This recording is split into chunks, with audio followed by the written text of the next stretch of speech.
Alright, here's a little entry video for my CXT. Haven't made any updates up until now, but I guess just for the sake of giving a quick lowdown of what I did, I hung this on a wall and I had two frame rails. I put levels on both sides of the frame to make sure they both stayed level. Nailed it to the wall and then put everything up and marked it up with a level going horizontally also. That made it really easy to keep everything square on the frame as I went. So I definitely recommend either doing that or having a frame table as you go. This rear section is off of the new Bright CXT already. I kept it here for two reasons. One, it's going to mount the rear bumper on the back end right here, and two, the bed actually tilts right here off of this, which is really cool because the CXT had a factory tilt bed option. I haven't figured out if I'm going to do it yet, but it's not ruled out. I put a transfer case right here just as a place to join two drive lines together. This thing's going to probably haul like 100 pounds. I wanted the strongest drive lines, so I used the stock TRX4 ones. I threw the MIPs on the TRX4. It doesn't see nearly as much abuse, and I honestly trust these stock TRX4 drive lines more than anything else.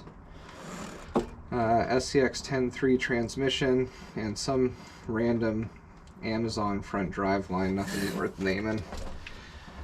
SCX 10 rear axle, now open like the video will show, and an ar60 front, now open like it'll show. Leaf springs all the way around. I made this cross member right here. I still need to make the two mounting bolts right here, but I like how it turned out. I had it mounted on top before, and one of my friends recommended mounting it on the bottom because it looks more scale anyways. So I did that, and I'm really happy with how it turned out, but that also means that I have to remake my front 10.3 transmission mounts. Won't be hard, but this thing is going to see so much torque in it that it definitely needs them because it flops around quite a bit. So get those built and it'll be on the next update video. These wheels are off of eBay. I cannot say enough good things about the customer service for this guy. He tried to refund me my money like 8 different times because I didn't think they were ever going to arrive. After probably 3 to 5 months of waiting, they finally arrived, and like all the reviews said, every single one of them cracked as I put them together. No matter how slow or how careful you are, they still crack. But everything's super glued together, and we'll see how long it lasts. Probably not long. I'm probably going to be stuck buying one of those like $300 set of dually wheels that are metal, because besides the Pro Line set, I haven't seen anything else. So that's that. It's a Castle 1415 can, 2650 kV. It comes in the A-scale Mamba X, you know, package edition that they do. I've had that thing for like 6 years. I mean, you know, make sure the bearings are good. These motors never die, and it's the biggest can that I have. It's going to have the most torque and be able to handle this weight the most. I'm just throwing a copper head in here. I don't need the auxiliary function, and this is going to give it plenty of power. These will all get changed out to Castle plugs because this is going to be towing my drag car and my drift cars and crawlers, and almost everything's on Castle plugs now instead of XT60s.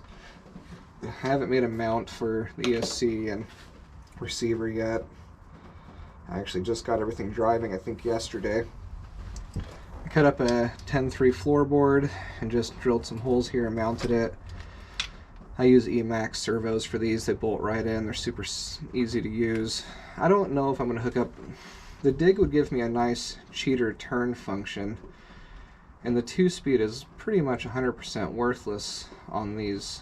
But at the same time, with a tow rig and it being a complete street rig, I might try to hook up that 2-speed versus the dig. I don't know. I have enough channels for both, but I kind of want to be able to have all these other channels open for lighting, so that way I can do just running lights, just headlights, etc., etc. These front leaf spring mounts here,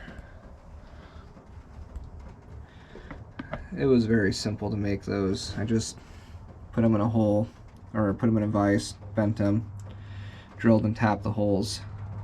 The bottom section onto the ar60 has 2 bolts that go through, so I wasn't worried about putting backup nuts on those, and I've been using these on my element axles for a long time. They work just fine. I should have just bought some of those really nice ones that are bolt-in, that are pre-made and machined. But whatever, if these hold up, then I'm not worried about it. These also gave me the pinion angle that I wanted. That's one reason I didn't really want to go with the pre-bought ones, because my output angle would have been way less drastic, and with how short the front output is, it's got to be a pretty drastic driveline angle. Battery mount, super simple. It's an Element Enduro battery tray and just a little piece of aluminum. You can see I just did more drilling and tapping and made a little square and bolted up to there. Pretty simple, really.